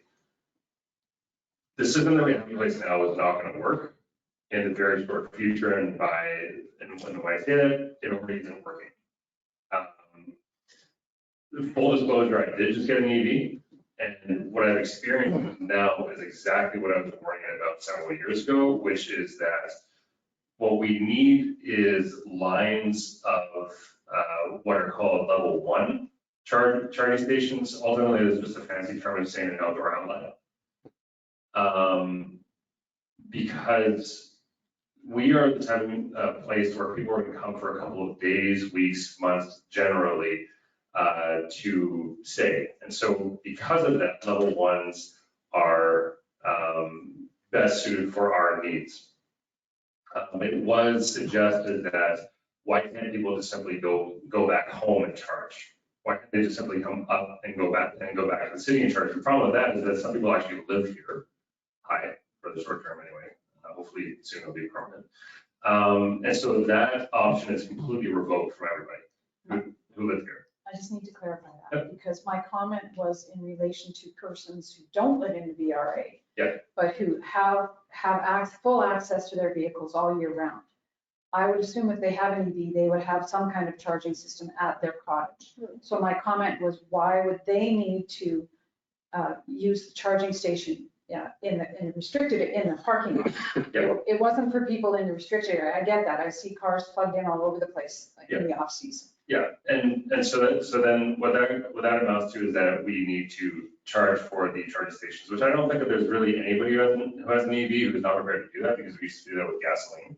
So we're more than willing to fork out a couple of dollars for the energy usage that we're paying for. As it is right now, we're putting in donation money, and that just simply is not going to work moving forward.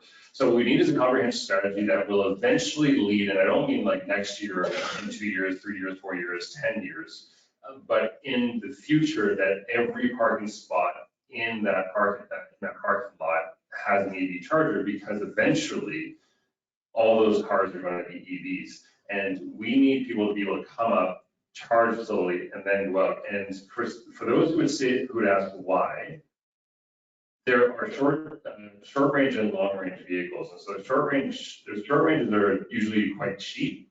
And so for a lot of people, that's a fairly decent option. But what that means is that I'm going to come up to Victoria Beach and maybe I'm left with 20, 30, hopefully 50 kilometers left on my vehicle. If there is an emergency and evacuation happens, those people might not have the ability to run out. Now, I understand that if you come up in that second you're asked to evacuate, now you're screwed and you need to figure out some other way forward. But we need to do the best we can for as many people as we can. And that means that we have to have that ability to at least charge over a couple of day period, which would be a lot of level ones. Again, this is all my plan. Eventually what we need is 10 level 2s, because that will be able to service enough people who are coming down for about a 24-hour period, maybe a 12-hour period, and 1 level 3. And the reason we only need 1 level 3 is because it actually damages your battery if you use it for short-term travel. So it's only appropriate for somebody who is coming up and says, oh my God, my mom's in the hospital. That's what that's appropriate for. So we need more level 2s, but ultimately we need a bunch of level 1s. And so we need to start moving on this quickly. And I suggest that for next year, we have 1 row of level 1s, add another 2 pair of level 2 chargers, and convert the level 2 chargers that we have right now to have 2 outlets each. That should be enough to sustain us for next year, because where we are right now is that we are in 2 to 3 year waits for the EVs, and it's not because they don't have that they're not producing them, it's that they can't produce them fast enough. So the demand is rapidly coming. How are we, I don't disagree with you, we need to be prepared. We need to have more EVs, but what you've just suggested sounds like a $100,000 option. And that's not something that we can just agree to without a lot of research and a lot of facts and a lot of costs. I certainly agree that we're in a transitional period with respect to how vehicles are going to be powered, and we will need to eventually provide solutions. My question is, the power is one thing, but the infrastructure is another. And I don't think the municipality should be paying for that infrastructure. We have to figure out a way, because the cost of the install is significant, and it should not be borne by those of us who still drive gas guzzlers. And will for many years to come. I've of course looked through your proposal, but Steve, it doesn't attach any dollar figures. And I don't disagree with you, but you had originally called for 2 rows and then perhaps 1 row of level 1s. I think that, as you're aware, there's discussions with Kevin and Sandra coming up on parking lot expansion in general, access to the Valley Fiber building, and we're going to talk about EV power as well. I don't think our taxpayers are going to be happy paying taxes to just in anticipation of the whole world turning electric. It's not going to happen. We have to try to keep up, but we can't afford to get very far ahead. I still haven't seen any statistics on demand for EV charging. How many people want them, need them? Who has expressed an interest? Who is asking for it? Who is screaming about it besides you, Steve? And it's changing. Yeah, is there a waiting list? Well, yeah, I know, we have to respond to that. And Steve's right, we have to accommodate vehicle charging, but should it be a municipal responsibility? Well, and my concern is that it's something that the parking lot's open 2 months of the year. And then the power's shut off. If there's no access to any of the charging stations in the parking lot once the vehicle restriction is lifted. So to say to our residents, I have no idea what it's going to cost, but we're going to spend $100,000 for residents or visitors to vehicle restricted areas so they can plug their cars in. I I think we have to have some for sure, but I'm not so sure that the general population, and there are about half as many people outside as there are in, like the same amount of people outside the restricted area as there are inside, who are paying for their own charging stations in their own homes. And now we want to pay for 2 months for an extent, but I think they're coming. That's the dilemma, right? They're coming and more. Well, vehicles the are moving. users will have to pay. We could always let the EV vehicle owners drive into their. No cottage. way. That would really No go way. away. Not happening, Not happening. Okay, so why? Why is it a no? because we live in the vehicle restricted area. We bought the vehicle restricted area. Okay, so yes, yes. Our residents depend on us to defend to the death sanctity of the VR period. Yes. We're not going to compromise that. Okay, perfect. So we're not going to compromise that. So now that you remove people's ability to fuel up and to be able to get to where they need to go, what is our retort for that? What are we going to supply to ensure that they can do that? Because right now, I have to make anywhere between 4 to 6 trips a day after going to Winnipeg and back. We don't Trying have- to get a spot. Well, we don't have a really gas station to fill them up. I know that we don't. I know that we don't. So then are we going to start demanding from Sathys or Traverse Bay or the reserve that they get a level 3 charger? If they want to, they're more than welcome to do so. We're not going to demand it of them, absolutely not. That's Okay. not our place. So then I'll get to you in a minute. so then again, what I'll say is, why do we have the taxis? Steve, The reason is because we remove people's ability to access their house with a large vehicle so that they can deliver things from the parking lot, in this case, from the parking lot to their house. correct. We have inadvertently, because nobody could have ever predicted that EVs were going to be a thing 100 years ago. Correct. We have inadvertently removed their right to access their property, They can still And access therefore- their property, just not in their car. but now they can't charge because we've revoked that privilege, we've revoked that right for them. And so you will have, it's not an if, you will have a massive demand in the next year to 2 years of people constantly hounding us as to why we can't provide for them. Are they now? They are there because I've been talking to them and they're not happy. Because we're all going up nonstop trying to figure out who is going to go where at what time. And again, I'm not saying this for me, I'm just saying this because other people have been living for this for a while. But next year it's going to get worse, the year after it's going to get worse. At some point, council is going to be faced with a bill of $100,000 or more to try to catch up now. Or we can slowly make a progressive move once a year, put a few $1,000s and a few $1,000s and a few It's $1,000s. got to be based on user base, even if that covers the full amortization. It won't cover it. Go ahead, Ian. You've been very patient. I just wanted to suggest that maybe we're just trying to combine two things. You need to park the car and then the electric cars need to be charged. We don't need to combine those two things. I think that people that have electric cars need power just like I need gas for my car. So maybe they need to get together as a group and figure out what they would like to do. So I know that, I think I'm right, when we got the first charging station, I think one of the residents actually paid for that, to put that in place, if I'm not mistaken. But, if Steve's right, and I'm sure he is, over the next year or two, you're going to get more and more people that will want to be charging their car, but they don't need to do it in the parking lot.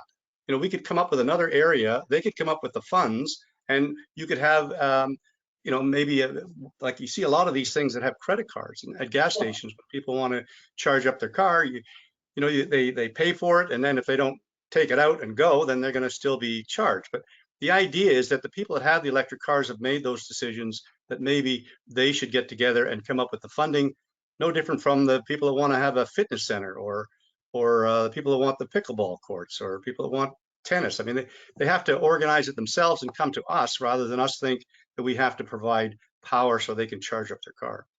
So again, there's no reason that we can't charge them and have an additional amount there to start to pay for the infrastructure that we put in. But the difference is with an EV versus gas, when you have 1,200 people coming up to Victoria Beach all on the same day, they slowly go through the gas station and it takes them a couple of minutes to fill up for their gas. With an EV, it it takes, depending on the EV, anywhere between 2 hours to 9 hours to charge up. And so we're talking about two entirely different things. So it sounds good in principle, just invest in several chargers, except that what you need is a long-term charging strategy. And so when you have 1,200 people descending on, 1,200 vehicles descending on Victoria Beach in one day, then having, even 20 level 2s doesn't cut it, which is the reason why I'm saying in my planning is to do a bunch of level 1s, because that does cut it for people who are coming out on the weekend.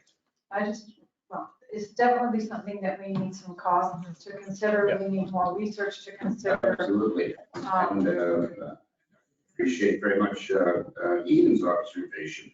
The parking and charging are not necessarily exactly the same thing. Maybe they should be separated. Just one last thing, in case anybody's thinking I'm just doing this for myself. And as everybody who's seen that plan can attest to, I left the counselor spots out that entire row out for the first, well, actually, I went up for, I think it was a 7-year plan, and I left that out for every single year. So I never proposed that along the counselor spot there would be a charging station, because that would not be appropriate for me. So I put it for everywhere else. And I still hold by that. Well, we appreciate that your intentions are good and your cause is real and just. It's going to take some work to figure out how we're going to accommodate this rapidly increasing demand. I think it's likely going to become a provincial and a federal government problem, because it is going to be widespread. Individual municipalities just will not be able to unilaterally pay for this cost unless we have some sort of a cost recovery mechanism in place. And it gets expensive when you talk about that. So let's fix it, but let the people who need the electricity pay for it.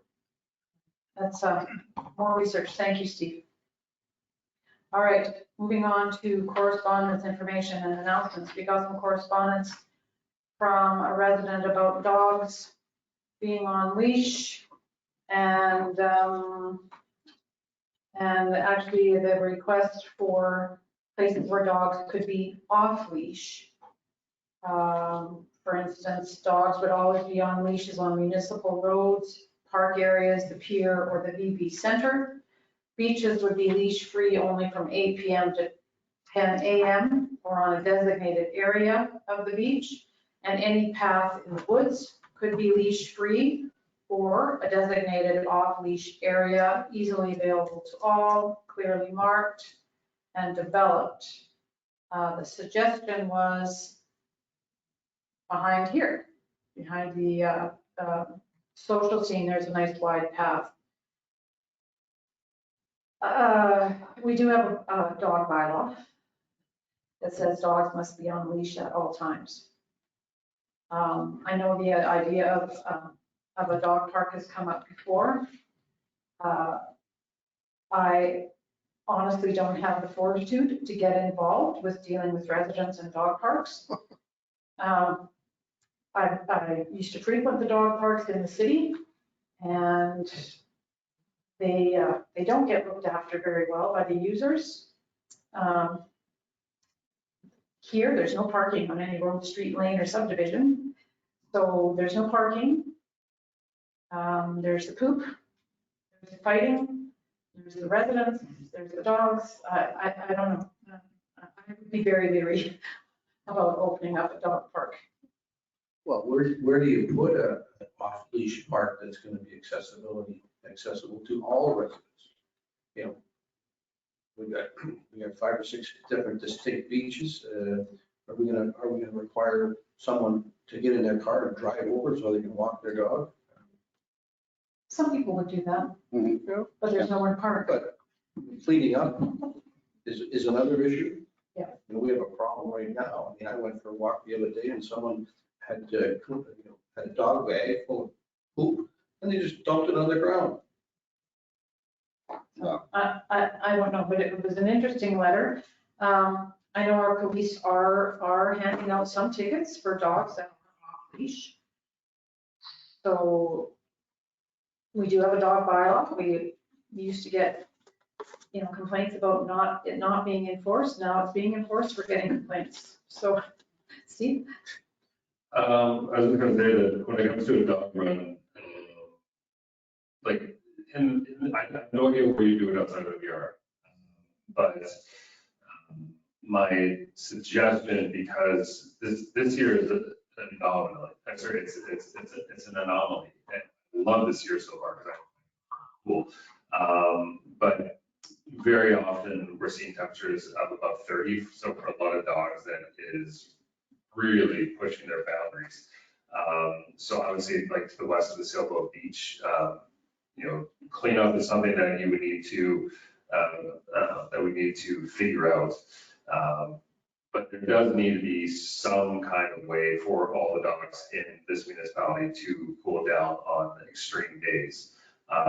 But yet I would also again say that we do need a dog run somewhere. It could be some public area like this that they can access, but we still need a way for them to cool down on those extreme days. There's still a lot of people who don't have air conditioning. I don't have air conditioning. Garden hose. Sprinkler. All right, so we don't really have an answer, but, we have a bylaw. We expect our police to enforce our bylaws, and that's what they've been doing. Why don't we challenge the people out there who want this to come together and come to council with some plans? How are you going to pay for it? Where's it going to be? Who's going to look after it? Public Works does not want to be looking after the dog park. You have enough on your plate. All right. Okay, thank you. Correspondence? Pardon me? We're still on correspondence. Yes, we are. There's one more thing there, the VB Trails letter of support request. And maybe you can add something to this, Steve. There's nothing in particular they need a letter of support for. Any other association who's come to us, if they have a grant that they're applying for, we can give them a letter of support if we agree, but I don't think we just hand out templates.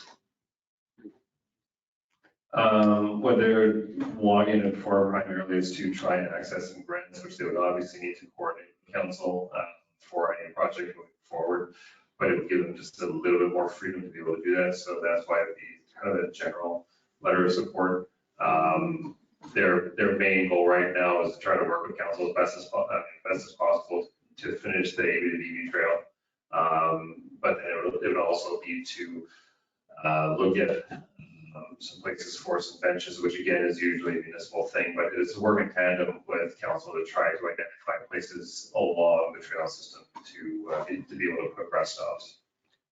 All of the development they plan will be on municipal property.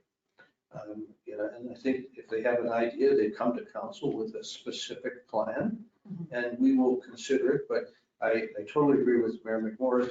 It's inappropriate for us to give them a carte blanche, go do what you want. That's we would be abdicating our responsibilities to our ratepayers to assess, what is being planned, what's the financial consequences.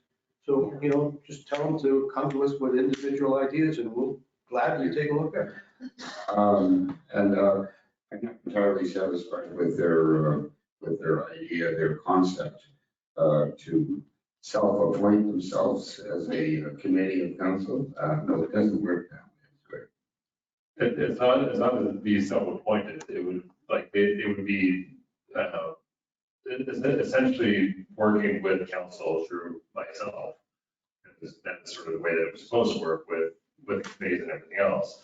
However, when the government say this and a live council meeting, the ORB issue came up, then we all know the last two fiascos that we went through, everybody got disillusioned. So then they're trying to come back and start with the same process that we had before those two massive issues came up.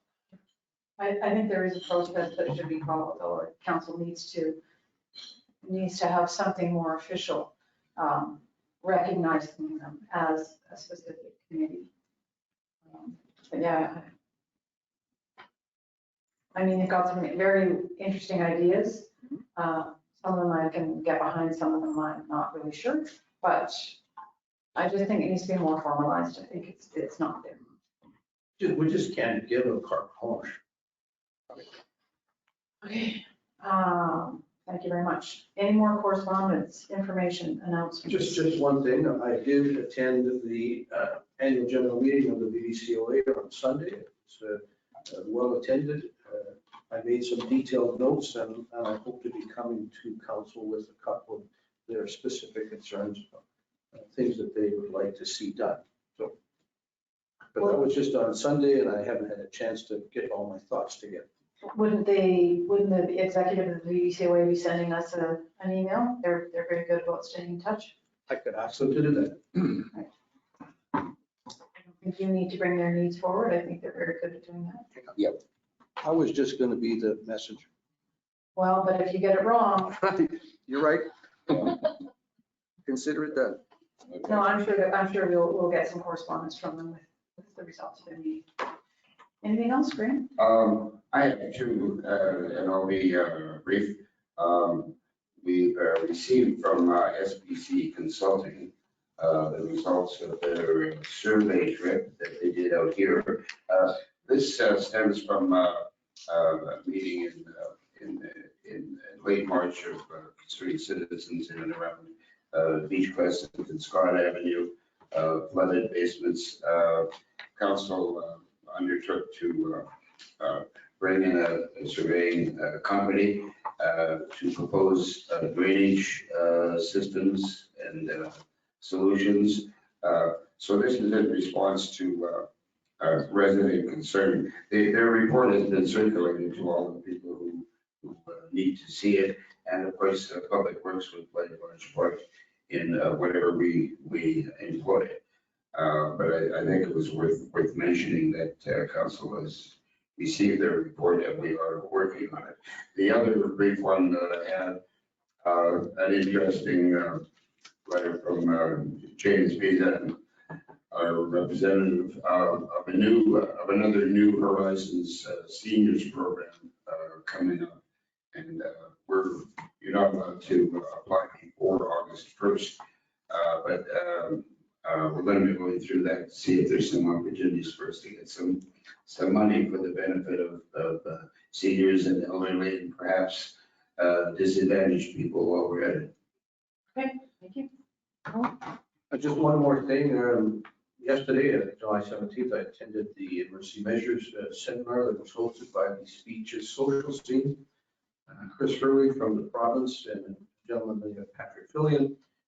We're here to outline some issues and concerns relating to evacuation plans and the whole concern about what happens in an emergency. About 30 people were in attendance, and I think what's starting to happen again, as you may remember, 3 years ago, prior to COVID, we were developing a group of volunteers. We were starting to develop some specific emergency plans, and it's good to see that you know, there are people that are interested and concerned, and my thanks to East Speeches Social Scene and Tammy Kelly for organizing.